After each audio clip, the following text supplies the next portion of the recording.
بسم اللہ الرحمن الرحیم۔ پیارے نبی پر ہر پل لاکھوں درود و سلام۔ جی، آج میں ذکر کرنا چاہوں گا میرے بہت ہی پیارے اور بہت ہی ہردل عزیز محسن امیر اہل سنت شیخ طریقت حضرت علامہ مولانا الیاس اتار قادری رضوی ضیائی دامت برکاتہم العالیہ۔ آپ لوگوں نے دیکھا ہوگا اور میں نے بھی کافی لوگوں کو دیکھا ہے، اور غصہ بھی آتا ہے، لیکن پھر بعد میں ہم اس کو درگزر کر دیتے ہیں، کیونکہ کس کس کے پیچھے جائیں گے۔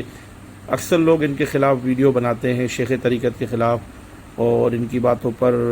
مسخرہ کرتے ہیں اور یہ کرتے ہیں وہ کرتے ہیں۔ اصل میں امیر اہل سنت جو ہیں وہ شیخ طریقت جو ہیں وہ فنا فی اللہ اور فنا فی الرسول ہیں، اور بہت ہی انتہائی درجے کے جو ہے وہ عالم دین سے بڑھ کر بھی، ایک عام عالم دین سے بڑھ کر بھی علم دین کا ان کا جو ہے وہ ہے مقام ہے۔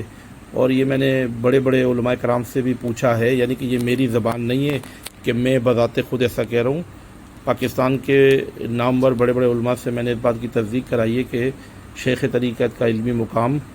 کافی بڑا ہے، علمی قد بہت بڑا ہے۔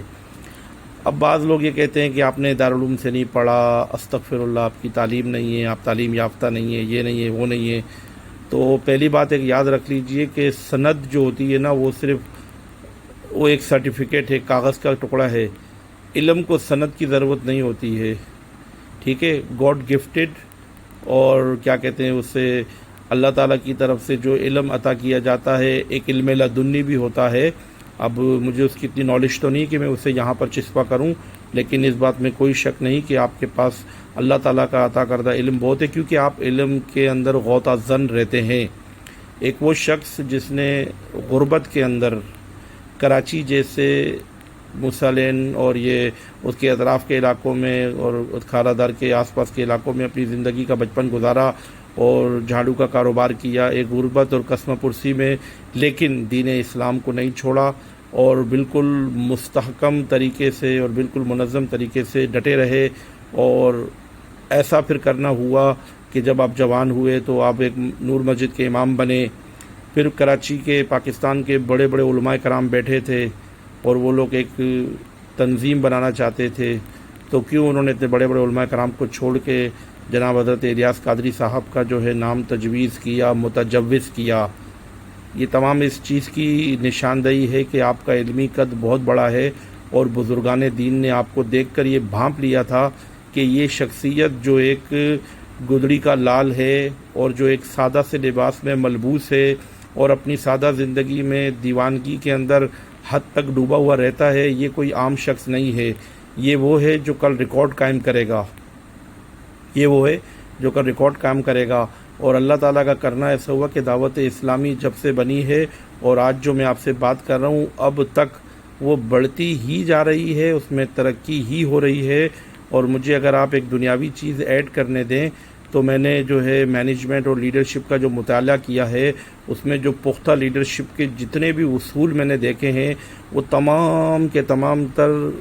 حضرت علامہ شیخ طریقت الیاس قادری صاحب دامت برکاتہم العالیہ کی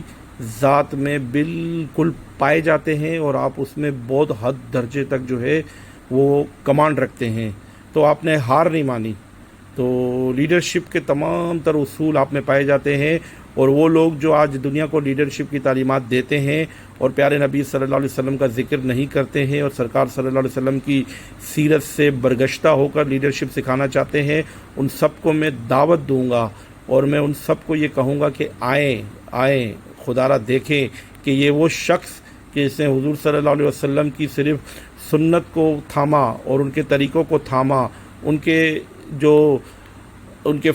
فرمودات ہیں اور ان کی جو بھی سیرت سے متعلق جو چیزیں ہیں ان کو اپنایا، ان کی اخلاقی چیزیں اپنائی اور ان کے دین کی تشہیر کی، تو آج دنیا کے سامنے ایک ایسا لیڈر سامنے آیا کہ جو کبھی بھی ہار نہیں مانتا ہے اور جو آگے بڑھتا ہی جا رہا ہے۔ لیڈرشپ کی اگر آپ بہت ہی حد درجے میں جا کے تعریف کریں تو لیڈرشپ جو ہے وہ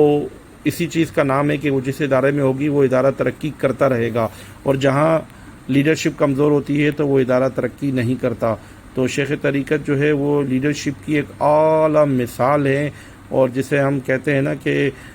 آج کی اس صدی کے قائد اعظم ٹائپ کی یہ چیز ہے، کیوں قائد اعظم یعنی کہ جو عظیم لیڈر، تو آپ ایک عظیم لیڈر ہیں، بلکہ اس سے بھی بڑھ کر ہے۔ میرا تو چھوٹا منہ، کیا میں بات کروں، یہ تو علماء کرام اور ذی علم لوگ ہی بتا سکتے ہیں۔ تو لہٰذا الیاس قادری صاحب کے جو مخالفین ہیں، موافقین ہیں، ان سے میں یہی کہوں گا کہ جو ان سے محبت کرتے ہیں وہ اپنی جگہ پر ہے، جو نفرت کرتے ہیں آپ ایسا نہ کیجئے کہ کل بروز قیامت آپ کے لیے مشکلات پیدا ہو جائیں، کیونکہ اللہ تبارک و تعالیٰ کے دربار میں اگر آپ حاضر ہوں گے اور اللہ کے کسی نیک بندے، اور مجھے تھوڑا بڑھ کر کہنے دے کہ اللہ کے کسی ولی سے آپ کے دل میں بغض ہوگا، تو آپ جنت میں کیسے جائیں گے؟ میری باتیں بعض لوگوں کو ہضم بھی نہیں ہوں گی، بعض لوگوں کو سمجھ بھی نہیں آئیں گی، لیکن دانشمندہ را اشارہ کافی است،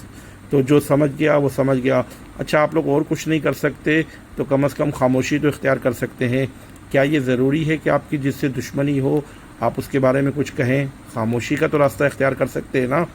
یہ ضروری تو نہیں ہے کہ آپ اپنی رائے دیں کہ موصوف کہتے ہیں کیسے ہیں، حضرت کیسے ہیں۔ تو ان تمام چیزوں کو آپ چھوڑیے اور خاموشی کا راستہ اختیار کریں۔ اگر آپ چاہتے ہیں تو ان کی پازیٹیو چیزوں کو دیکھیے کہ آپ نے دین کا جو کام کیا ہے، خدا کی قسم میں جب سے دعوت اسلامی سے وابستہ ہوں، حالانکہ میں بہت دور رہتا ہوں، لیکن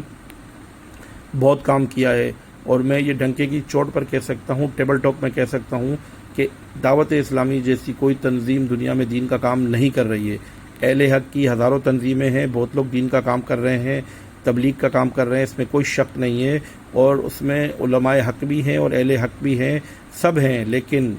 دعوت اسلامی جیسا کوئی نہیں، اس لیے کہ دعوت اسلامی میں جو شیخ طریقت ہیں ایسا کسی کے پاس ہے نہیں۔ ہم کسی کی تذلیل نہیں کر رہے، کسی کی تحقیر نہیں کر رہے، کسی سے موازنہ نہیں کر رہے، لیکن ایک چھوٹی سی بات کہہ رہے ہیں، جو سچ ہے وہ سچ ہے۔ آپ کا اپنا مقام ہے، اور آپ اس کو یوں سمجھ لیجئے کہ آپ کی اپنی انفرادیت ہے جو کہ دوسروں کے پاس نہیں ہے۔ انفرادیت میں تو بندہ یکتا ہو سکتا ہے نا۔ تو وہ لوگ جو آپ کو کم علم کہتے ہیں اور کہتے ہیں کہ آپ کے پاس علم نہیں ہے، تو ان کو صرف میری طرف سے اتنا عرض ہے کہ جو میری ناقص معلومات کے حساب سے آپ اس وقت اردو ادب کے ایک عظیم ادیب ہیں، آپ ایک اردو ادب کے عظیم ادیب ہیں، نثر نگار ہیں، شاعر ہیں، اور کمال درجے کی شاعری کرتے ہیں کہ ابھی بھی میں تھوڑی دیر پہلے ان کا کلام سن رہا تو میں بالکل میوہ حیرت تھا کہ آپ نے یہ کلام کیسے لکھا ہے۔ آپ کا جو قلم چلتا ہے تو خدا کی قسم عشق و محبت کے جو ہے وہ نہریں بہنے لگ جاتی ہیں۔ آپ کو اگر عشق چاہیے تو ان کو سمجھیے، اور مجھے تو بذات خود میں بڑے بڑے علماء قرآن میں اٹھتا بیٹھتا ہوں، سب سے میرے تعلقات ہیں، سب اچھے ہیں اپنی اپنی جگہ پر، اور میں نے اپنی زندگی میں جو کچھ علم اور جو کچھ یعنی کہ رغبت ہے دین کی طرف اور عشق رسول کی طرف، وہ صرف اور صرف شیخ طریقت کی وجہ سے ہے۔ تو آپ عشق رسول صلی اللہ علیہ وسلم کی میں لوگوں کو پلاتے ہیں، اور آپ کو حضور صلی اللہ علیہ وسلم کی شریعت پر چلاتے ہیں، اور بات وہی ہے کہ بات زیادہ کریں گے تو اور زیادہ ہوگی، لیکن آپ ایک مرتبہ ان کے دامن سے وابستہ ہو کر دیکھیں، ان کو صحیح طریقے سے دل کی آنکھیں کھول کر دیکھیں، پھر آپ کو پتہ چلے گا کہ اس شریعت کے اندر اس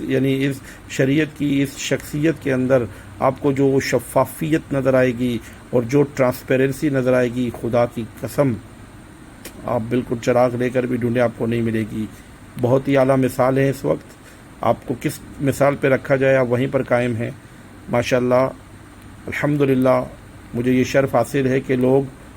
دنیا میں چلے جانے کے بعد لوگوں کی تعریف کرتے ہیں، لیکن میں ایک زندہ ولی کے بارے میں کہہ رہا ہوں، اور تاریخ تو لکھی جائے گی، لیکن میں نے بھی اپنا حصہ ڈالا ہے۔ وما علینا الا البلاغ۔ پیارے نبی پر ہر پل لاکھوں درود و سلام۔